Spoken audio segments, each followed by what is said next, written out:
สบายดีทุกคนเนาะโอเคเนาะสำหรับผู้ใดที่ได้เบิ่งคลิปหรือว่าได้เฮ็ดกิจกรรมได้ NFT เนาะได้กันทุกคนเนาะผู้ใดที่สมัครเนาะใครที่ยังบ่ทันได้เนาะวิธีได้มาแล้วมันจะส่งอีเมลเข้ามาแบบนี้เนาะในอีเมลของเจ้าเนาะว่าโอเคเนาะnew NFT has been stock เนาะอันนี้คือเจ้าแสดงว่าเจ้าได้รับ NFT แล้วเนาะอันนี้เนาะบัญชีที่สมัครมื้อนั้นเนาะสมัครที่เฮ็ดคลิปไปมื้อนั้นจะได้ NFT ตัวนี้เนาะแต่ละคนใดที่สมัครจะได้ NFT คือกันเด้อเนาะเบิ่งบัญชีเด้อเนาะเขาจะมาเบิ่งว่าบัดนี้เฮาสิผูกกระเป๋าเนาะเฮาสิผูกกระเป๋าเพื่อจะรับ NFT เนาะเฮามาเบิ่งกันเนาะกระเป๋าที่จะใช้ต้องใช้ MetaMask เนาะเนาะเข้ามาเบิ่งก่อนอื่นเนาะให้ทุกคน import กระเป๋า MetaMask เข้าก่อนเนาะทุกคนเนาะกดหมายบวกเข้าไปเนาะกดหมายบวกเข้าไปแล้วพิมพ์ในส่วนของextension เนาะเพื่อแอดกระเป๋า MetaMask เข้ามาก่อนเนาะเข้าไป Chrome Web Store เนาะตัวนี้เนาะต้องใช้อยู่ในเบราว์เซอร์ Chrome เท่านั้นเด้อทุกคนเด้อเนาะโทรศัพท์ก็ได้ในแอดคือกันเนาะพิมพ์เข้ามา MetaMask เข้าไปเนาะทุกคนเนาะพิมพ์เข้ามา MetaMask เข้าไปแล้วก็ทำการติดตั้งเนาะ MetaMask กระเป๋า MetaMask ให้ success เนาะให้เรียบร้อยเนาะแล้วก็เพิ่มเข้าไปใน Chrome เนาะโอเคเนาะตัวนี้เน็ตไวเน็ตซ่าขึ้นกับแต่ละคนเนาะแล้วก็ add extension ไปเนาะเดี๋ยวเอามาเบิ่งเนาะวิธีที่แล้วก็ทำการสมัครกระเป๋า MetaMask อย่างปกติเนาะตัวนี้ถือว่าเพิ่มเรียบร้อยเนาะ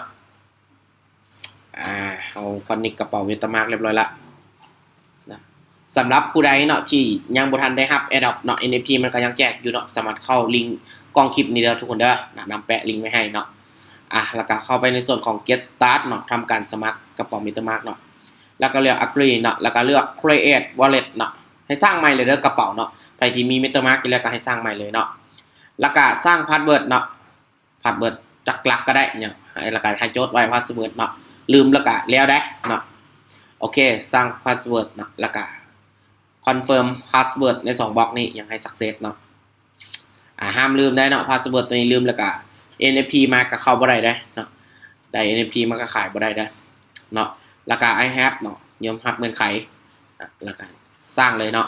กด create เลยทุกคนเนาะเดี๋ยวเรามาเบิ่งกันเนาะมันสิมี next ไปเนาะตัวนี้เนาะคีย์ตัวนี้เนาะคีย์12หลักนี้ให้ทุกคนโทรศัพท์แคปไว้หรือว่าถ่ายรูปไว้เนาะเพราะว่าเดี๋ยวมันจะให้เป็นคีย์แบ็กอัพเนาะโอเคทุกคนแคปไว้เนาะคีย์ตัวนี้เนาะคีย์12คำศัพท์12หลักนี่เนาะโอเคเนาะตัวนี้จับห้ามให้ไผฮู้เด้อผู้ใดเห็นก็สามารถเข้ากระเป๋าของตัวเองได้เลยได้เนาะมีคนเข้าได้เลยได้เนาะสั้นคีย์นี่รักษาให้ดีๆนะห้ามให้ไผเห็นเนาะ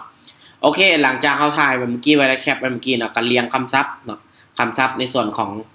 คีย์เมื่อกี้ไว้เนาะว่าโอเคเมื่อกี้มีอย่างขึ้นก้อนเนาะให้เรียงให้ถูกเด้อตัวนี้คันบ่เรียงบ่ถูกกับบ่ผ่านเนาะให้เรียงตามคำศัพท์เมื่อกี้เนาะว่าอีหยังขึ้นก้อนในแต่ละศัพท์เนาะใน12คำศัพท์ตัวนี้เนาะโอเคเนาะนำเรียงก่อนเนาะเราก็เรียงตามนำค่ายไว้ได้เนาะเราก็เรียงตามนั้นเนาะเรียงให้ถูกเด้อทุกคนคันเรียงบ่ถูกนี่บ่ผ่านให้ได้เนาะต้องเรียงให้ถูกเนาะ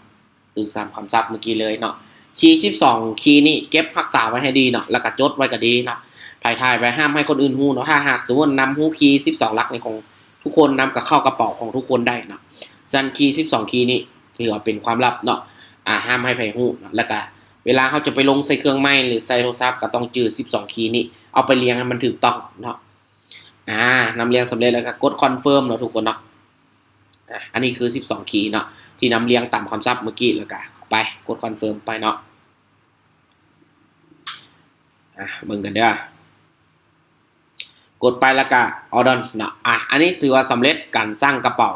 MetaMask เนาะการตั้งกระเป๋า MetaMask ก็ง่ายๆเนาะคลิปนี้ก็ถือว่ารวมการตั้งกระเป๋า MetaMask อยู่ในตัวเลยเนาะในโทรศัพท์ก็คือกันเนาะคือกันเลยเด้อมาเบิ่งกันเนาะหลังจากเฮาได้กระเป๋า MetaMask มาแล้วเฮาสิเฮ็ดจังไดต่อเนาะเนาะอันนี้ก็สิเป็น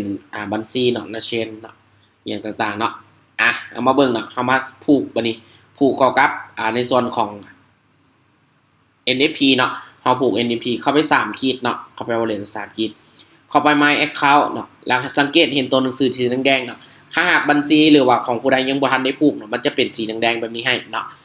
ถ้าหากผู้ใดผูกแล้วมันจะบูขึ้นสีแดงๆแบบนี้ให้ฉะนั้นว่าผูกโอเคเนาะ1 Account 1 Browser เนาะ1 MetaMask ผูกได้1อันเด้อเนาะโอเคเนาะ หลังจากนั้นเนาะมันบ่ขึ้นเนาะเดี๋ยวเช่นมันจะขึ้นมาแบบนี้ให้เนาะเช่นเนาะหลังจากนั้นเดี๋ยวเราเข้าเบิ่งอีกทีนึงขึ้นบ่โอเครีเฟรชมานึงเนาะทุกคนเนาะเมื่อกี้ลืมรีเฟรชโอเคเข้าไปกระเป๋าแล้วเข้าไปใหม่เนาะเข้าไหมเนี่ยเข้าไปตรงสีแดงหั่นโอเคเนี่ยอันนี้มันจะทำการ connect เนาะกับกระเป๋า MetaMask ให้เนาะมันจะทำ connect ให้แล้วก็เขาก็เบิ่งว่าเลขที่กระเป๋ามันตรงบ่แล้วก็ connect เลยเนาะทุกคนเนาะอันนี้ถือว่า connect กระเป๋า MetaMask สำเร็จเนาะทุกคนเนาะอันนี้ถือว่า connect กระเป๋า MetaMask สำเร็จแล้วเด้อเนาะอันนี้ก็รอท่าเนาะปัจจุบันนี้ตลาดมันยังบ่ทันได้เปิดขายเนาะ NFT ว่าไผจะได้ราคาเท่าใดเนาะปัจจุบันนี้ก็คือผูกกระเป๋าไว้เนาะหลังจากมันเปิดขายปุ๊บเนาะ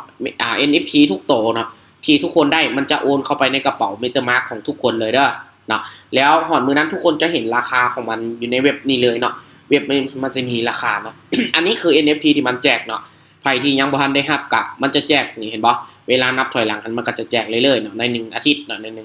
ใน7มื้อมันจะแจกอยู่เทื่อนึงเนาะใครที่บ่ทันได้ใครที่ได้แล้วก็อันไปเนาะใครที่ยังบ่ทันได้ก็ลิงก์อยู่ในต้องคลิปนี้เนาะแชร์คลิปนี้ให้คนอื่นแล้วก็ให้คนอื่นรับนำกันเนาะทุกคนเนาะขอขอบใจทุกคนเนาะ